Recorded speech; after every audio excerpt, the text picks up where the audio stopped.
Timoney from the University of Kentucky, and today we are here with Doug Way, who is the new Dean of Libraries here at UK. Thanks for joining us. Oh, my pleasure. Thank you.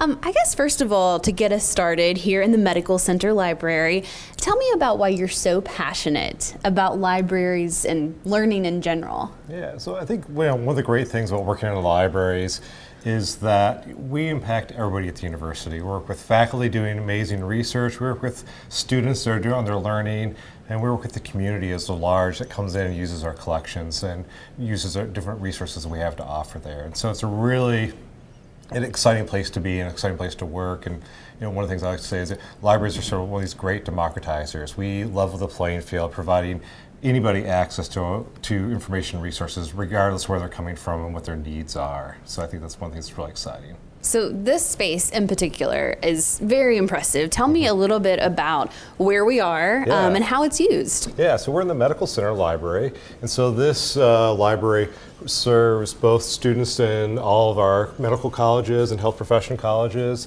and also serves patients using the UK's hospitals as well. So, and we're in the lower level here, and it's a space that was really recently remodeled, and it really provides a wonderful space for students to study, providing 24-hour access to students to these spaces, and again, access to all these different information resources that we have within the building. Why is it so important to have this space? Yeah, so I mean, what we find is that medical students have very different needs than other types of students. And so we have group study rooms that are available and as well as spaces for individual study. And often the hours that they're needing to access the library to do their work is very different than what maybe a traditional undergraduate student might have. And so it provides spaces, and then on the upper level of this building we also have access to our collections. When we remodeled this space, we removed about 80,000 volumes to create all these different spaces that are available on this floor. But we also provide access to lots of resources electronically, and then those paper collections that we've moved off-site are accessible really digitally. We'll scan things, make them available, or bring them back to campus if a student needs to access them or a faculty member needs to access those. What else makes it unique? So I think one of the things that makes it unique is, the partnerships that we have that created this space. So this space was really developed working with the libraries, but also the College of Medicine and UK Healthcare. We all partnered together to develop what this space would be and understand what the needs of the students would be and faculty would be as we develop that space. And so one of the things that's really unique about the way the libraries work at University of Kentucky is our partnerships. So the libraries are partnered with folks across campus, all different units across campus, to really help students and faculty be successful in their studies and in their research. Well, this has been great to see this space, and now we're going to head across campus and check out another important space for UK libraries. Yeah, absolutely. We've made our way over to the Margaret Akeem Library, which was UK's main library for many years. Yes. What purpose does it serve today? So there's two sides of the building. On one side we have the Science and Engineering Library, and the side we're in right now is the Special Collections Research Center, which has our rare books, university archives, and a number of different programs within the libraries. I know oral history also makes up a large portion of this building, the Louis B. Nunn Center for Oral History. Tell me a little bit about this space and why it's so important as we are about to walk by it. Sure. So the Nunn Center is really one of the premier oral history programs really in the United States. We have a very large collection of oral histories. We have about 14,000 oral histories that we have as part of that collection.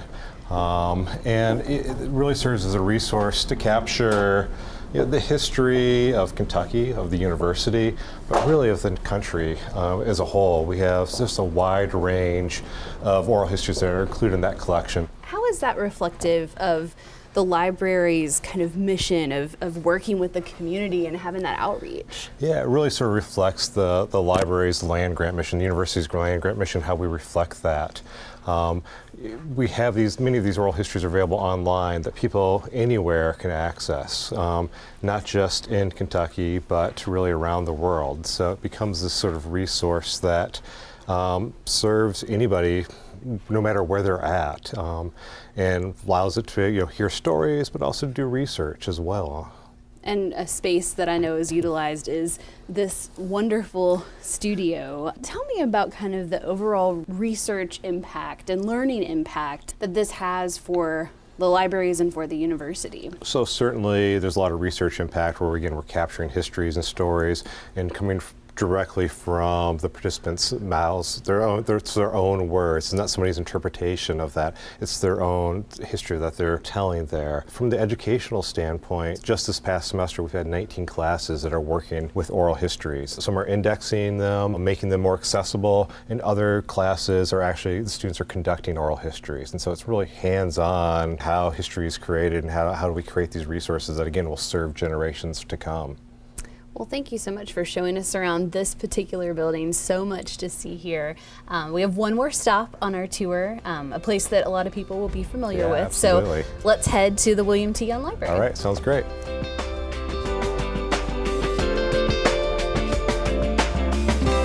So we've made our way to the William T. Young Library, which is just such an iconic part of the UK campus. Why is this building so special, you think? Well, I mean, certainly from an architectural standpoint, it really is unique on this campus and it really is a gem, but it really is that third space, outside the classroom, outside their dorm or apartment, they come to the library. So the library is where they're coming to engage with other students, to go to Starbucks, to study alone or together, to get lots of assistance and resources from the library and from a lot of the partner spaces we have. I know that it is such an amazing building, but not all of your patrons have to physically come to this space to utilize the resources, right? Yeah, absolutely. No, we have well over 1 million electronic books available within the libraries. We have hundreds of thousands of electronic journals and databases that people can access, whether they're in the building, whether they're in their dorm or their apartment, or across the state or across the nation. How does this building and libraries in general support student success? Yeah, in a variety of ways. So certainly we're providing access to resources. We provide reference assistance, working with partners, whether that's the Writing Center or whether it's Presentation U, to help them be successful in whatever they might need in their studies.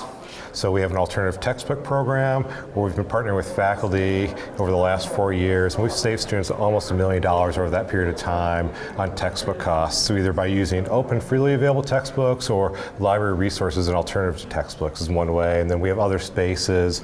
We have the Butler Education Studio in our education library, which allows students to access things if they're doing their pre-service teaching, whether they need to make a bulletin board or some sort of manipulative for their classes. They have access to those materials at no cost to them. So there's a variety of ways we really try to help students, again, democratize access to information and to tools.